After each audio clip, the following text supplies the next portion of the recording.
Have you ever wondered if food sensitivity testing is legit?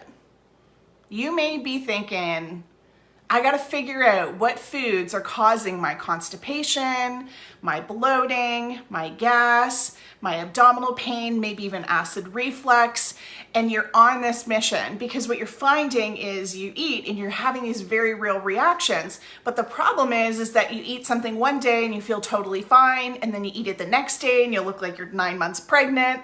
And so you're having a really hard time trying to pin down what foods you may be sensitive to. So you may have considered food sensitivity testing.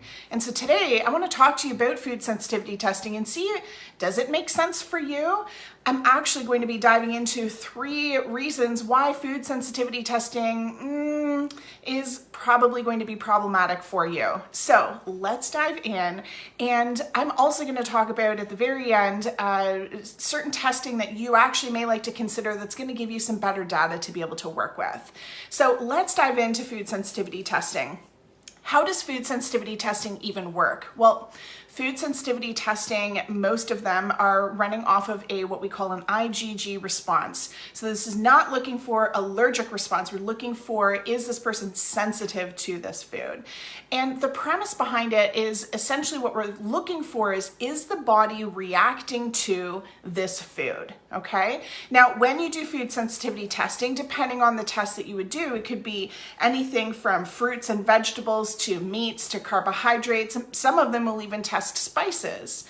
And so again, they're looking for, is the immune system reacting to this food? And the thought behind this is that if the answer is yes, then it's likely that this food, when consumed, is wreaking havoc all throughout the body and would contribute to all of the symptoms that you are struggling with.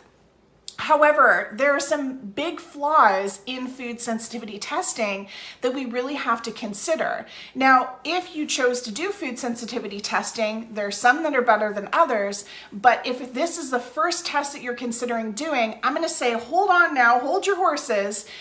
Consider this first, make an informed decision first, and then see if it makes sense for you to add something like this in. Knowing where the flaws may be is going to be really important going into this. So the first thing that you have to consider when we're looking at food sensitivity testing is it's notoriously inaccurate. And what I mean by that is there are a few different factors that will impact the accuracy of a food sensitivity test. It's not that food sensitivity tests don't work, it's that there are so many external things outside of just an IgG response that can impact the result and give us what we call a false positive. The first thing that we have to consider is that 99% of these food sensitivity tests need to be challenged. What does that mean? It means that every food on that sensitivity test, you need to have eaten and eaten a significant amount to be able to have that food actually be tested accurately and tell if there is an actual reaction. Well, how many times, for those that have had food sensitivity testing done, let me know in the comments, if you've had food sensitivity testing done before, did you notice that there were foods that came up on your results that showed positive, that you were sensitive to them, but you're thinking, well, I never even eat salmon or parsley or plums or whatever it may have been?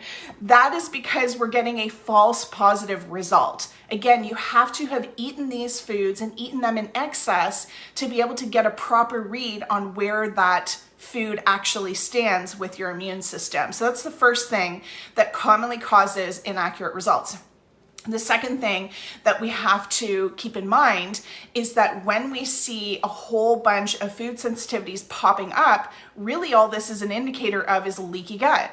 If you have leaky gut, which most people who have constipation, gas, bloating, abdominal pain, acid reflux, most people who have abdominal issues, irritable guts, are struggling with leaky gut. Let me be clear, leaky gut is still just another symptom, but essentially what's happening is we have these tiny holes in the gut lining. The gut lining is starting to tear and food particles start to leak into the blood system.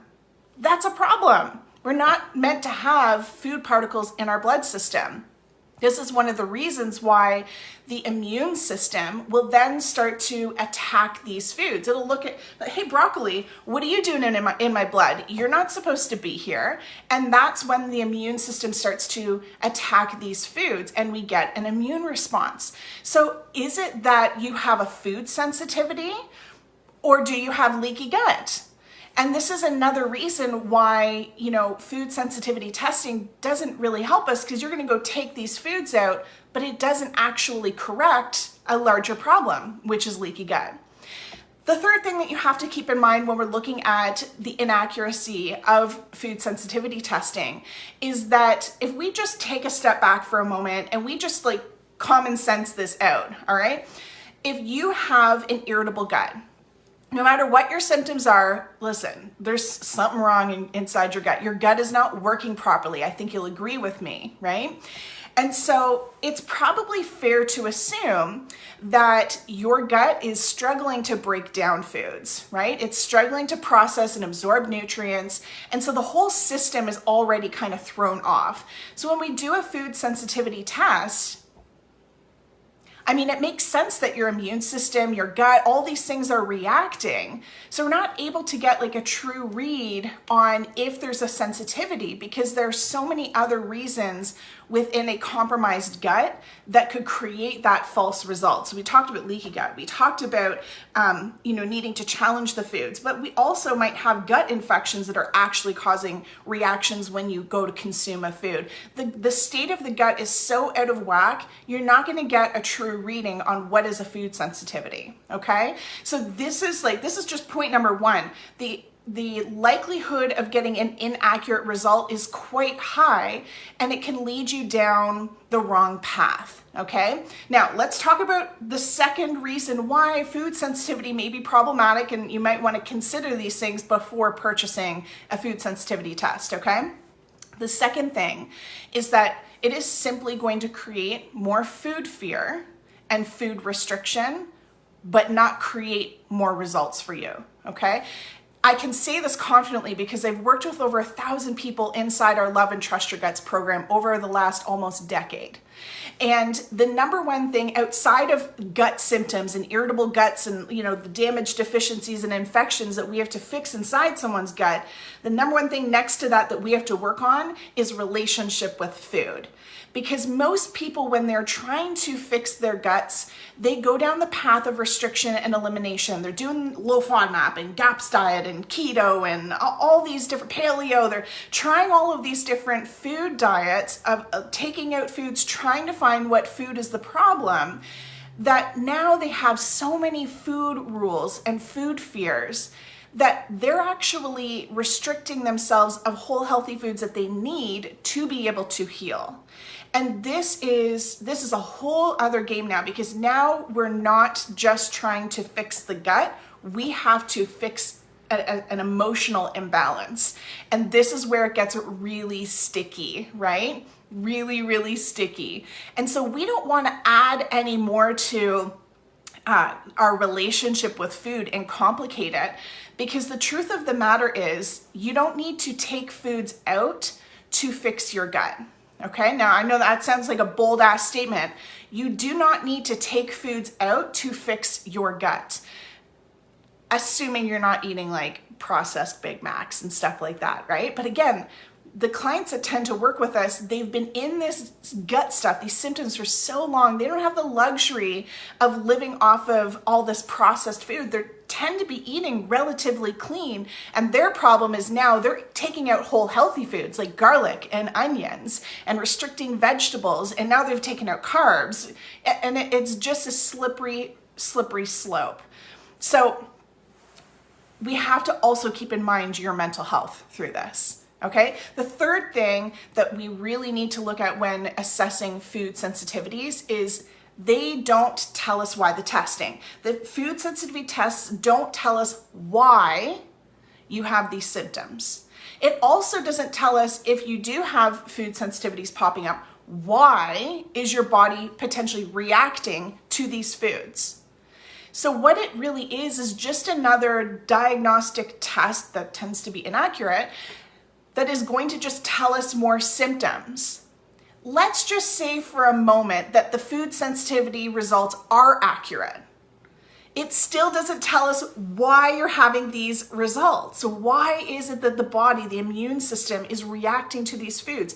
That's a really important thing here, guys, because if we don't go find the why, the root cause, the damage, the deficiency, or the infection that's causing this reaction, you can take the foods out.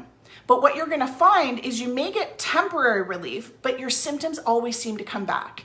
The second that you slip off of your restrictive diet, oh my God, do those symptoms come back. But even if you remain rigid in following that diet, you are going to find over time, your food list is going to get smaller and smaller and smaller. Because while you take out these foods, the underlying damage, deficiencies, and infections will continue to get worse, which is why your symptoms seem to keep catching up with you. It seems to be that you can manage your symptoms for a little bit, and then you're like, okay, I think I'm good. I think I'm in the clear. And then you flare again. And so you restrict again. And then you're like, okay, I think I'm good. And then they flare again, right? I hear this all of the time. And so we have to keep going deeper. And so when we're looking at investing our hard-earned dollars into testing, functional testing is an investment in our health. It's not cheap.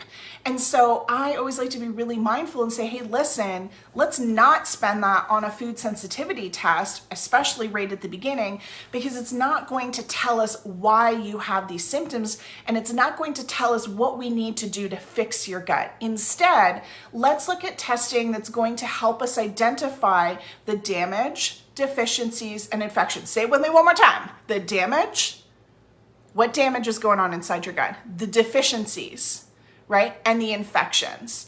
If you have constipation, diarrhea, gas, bloating, abdominal pain, acid reflux, if you've been diagnosed with Crohn's, colitis, IBS, gastritis, GERD, there are infections inside your gut, and that's the type of testing that you need to be looking at. So what test is the number one that we recommend starting with instead of a food sensitivity test is getting a GI map. And this is going to give you the why. This is going to tell you more of the why behind your symptoms. So I hope this has been helpful today. I hope you're getting some nuggets and being like, maybe food isn't the problem. Maybe I don't need to worry about sensitivity testing. Maybe I need to get into some infection, damage, and deficiency testing. And if you need some support with that and you're struggling with your symptoms and figuring out what may be causing it, shoot me a message and let's chat through all your symptoms and figure out what might be going on. All right? Okay, guys, we'll chat soon. Bye.